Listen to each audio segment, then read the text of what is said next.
খয়রান্তা কৃত্তিবাস শিশু মন্দির ও সমীক্ষা গাইড হোমের বার্ষিক অনুষ্ঠানে দীপক সার।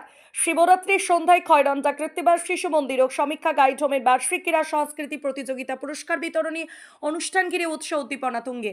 রামনগর 1 নম্বর ব্লকের অন্তর্গত হলদিয়া অঞ্চলের খয়রান্তায় সাংস্কৃতিক সন্ধ্যার পুরস্কার বিতরণী অনুষ্ঠানে শুভ সূচনা করেন রামনগর 1 পঞ্চায়েত সমিতির সদস্য তথা বিশিষ্ট সমাজসেবী দীপক সার। ক্রীড়া ও সাংস্কৃতিক প্রতিযোগিতায় সফল ছাত্রছাত্রীদের হাতে পুরস্কার তুলে দেন দীপক সার।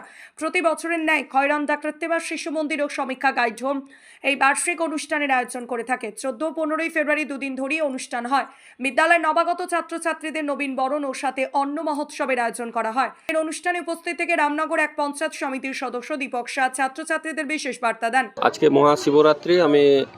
মহাশিবরাত্রির আমি প্রত্যেককে শুভেচ্ছা এবং অভিনন্দন জানাই।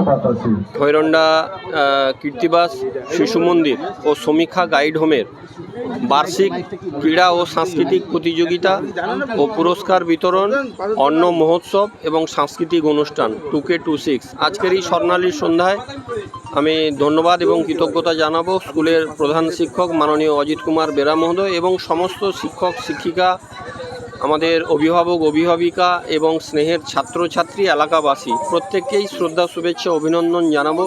আমি ছাত্রছাত্রীদের বলবো যে তোমরা পড়াশোনার সাথে সাথে ভালো মনের মানুষ হয়ে ওঠার স্বপ্ন দেখো, বাবা মা শিক্ষকের কথা মেনে চলো, তাহলে জীবন আরও সুন্দর হয়ে উঠবে।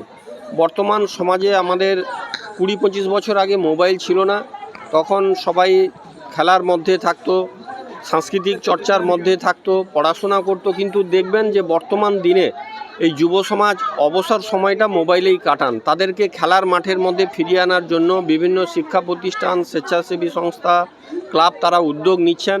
এখন প্রত্যেকের বাড়িতেই একটি করে ইন্টারনেট যুক্ত মাল্টিমিডিয়া মোবাইল, তারা অবসর সময়টা সে মোবাইলে কাটাচ্ছেন এবং তারা গুগল সার্চ করলে আজকের এই ছাত্র সম্প্রদায়, যুব সম্প্রদায়, তরুণ সম্প্রদায় গুগল সার্চ করলেই তারা সারা বিশ্বকে দেখতে পাবে। দুনিয়া কারলো মুঠি মে, মানে হাতের মুঠোয় সারা বিশ্বটাকে দেখতে পাচ্ছে। তাই তাদেরকে আমাদের মূল স্রোতে ফিরিয়ে আনতে হবে।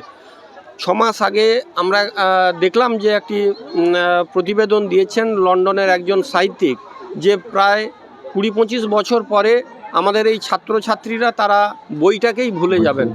তাই আমাদের ছাত্র সমাজ এবং যুব সমাজকে আরও বেশি করে আমাদের যাতে পড়াশোনার মধ্যে থাকে এবং শুধু পড়াশোনা করলে হবে না, খেলাধুলা এবং শরীরচর্চায় তাদেরকে অংশগ্রহণ করতে হবে।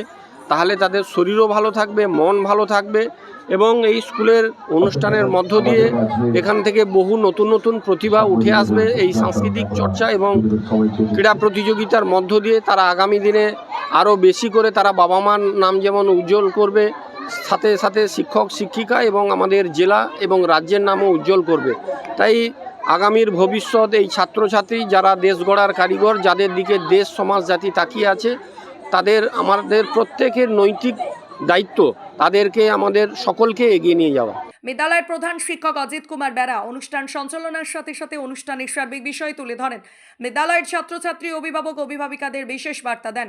আজকের অনুষ্ঠানে উপস্থিত ছিলেন মদন ভূঁইয়া, সত্য সুন্দর সামন্ত, কার্তিক সিং, পরিমল সাউ, নিরঞ্জন ঘোড়াই, সুভাষ ভূঁইয়া, বরেন্দ্রনাথ গিরি প্রমুখ। সন্ধ্যায় সাংস্কৃতিক অনুষ্ঠান, অন্ন মহোৎসব এবং সাংস্কৃতিক অনুষ্ঠান হয়েছিল। আজকে সাংস্কৃতিক অনুষ্ঠান বিশিষ্ট ব্যক্তিগণ উপস্থিত আছেন এবং সাংবাদিকগণ উপস্থিত আছেন। দর্শক ও অভিভাবকদের মধ্যে খুব সুন্দর উপস্থিত আছে। আমরা সুন্দরভাবে পরিচালনা করব। অনুষ্ঠানটা 1990 সাল থেকে আমাদের বিদ্যালয়টি চলছে। 37 বছর হয়ে গেল, কেজি 1 থেকে 4 পর্যন্ত। আজকে দীপক স্যার এসেছেন, আমাদের খুব আনন্দিত লাগছে।